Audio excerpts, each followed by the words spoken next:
Welcome to the lesson 6 of the learning journey for acquiring core ABAP skills.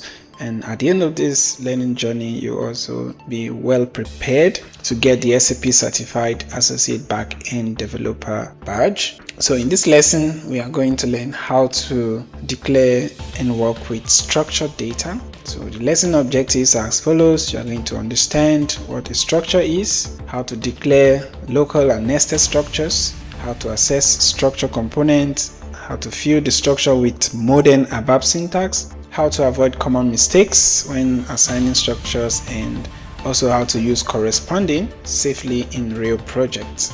So we'll learn all this using a small flight connection mini project similar to what you are going to be seeing in real SAP system. So this video is in two parts. So the first part is me explaining the concept of data structure, how to work with structured data, how to assess nested components, how to use the value hash to fill in structures, and the mistakes to avoid. In the next video, and the link in the description, I will explain and show you how to create these structures in Eclipse ADT. The link is in the description. And if you like this video, please don't forget to hit the like button, subscribe, and share to someone. So for the project context, imagine we are going to build a back-end service that will handle flight connection data. So each of the flight has a departure airport, it has a destination airport, it has an airline, and optionally a system message. So we are building on the previous lesson, lesson 5.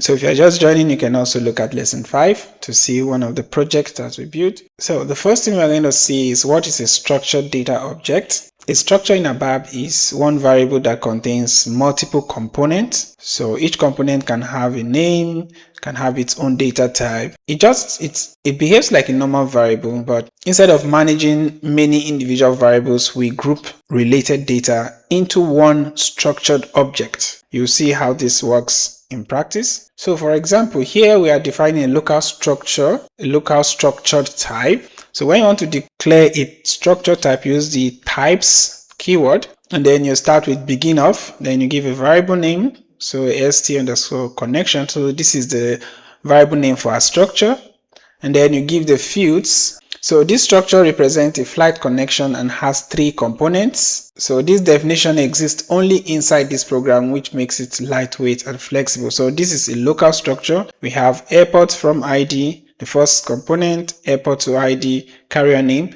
and of course if you are defining variables, you need to give a type, right? So this type is already in the training system. For SAP, you can have access to it. So we create a variable connection using the data keyword that will carry the type of structure. Remember that we use structures for reusability.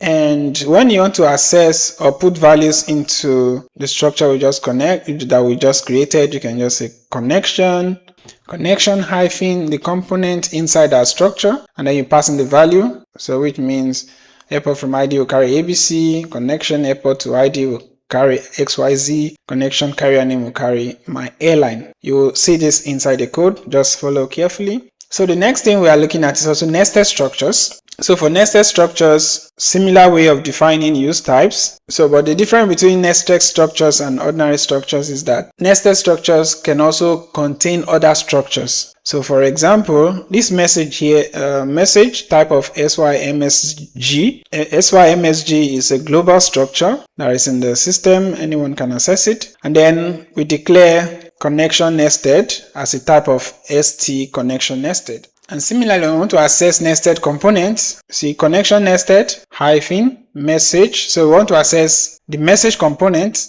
and message component has this child component. So nested message hyphen mstgy, then you pass the value. Connection nested message hyphen msgid, you pass in the value. So for nested structure, we simply change the notation. That's how it works. So this is extremely common when working with messages, documents, or business objects. Another thing we'll look at is filling structures with value hash, then open and close curly bracket. So you can also use this value keyword to pass in values to our component inside the structure. For example, we want to pass in to our connection structure or connection variable you want to pass in ABC to airport from ID, XYZ to airport to ID, my airline to carrier name. So values are assigned by components name, not by position. So this is actually recommended modern ABAP Cloud approach. If you want to assign, you use this value hash to assign values. Likewise, if you want to fill in a nested structure, you can also use the value hash and then the components you want to fill in. See, message is nested inside our connection.nested. So you also pass in message, value, hash, msgtye, msgid, abc, msgno123, carrier name, my airline.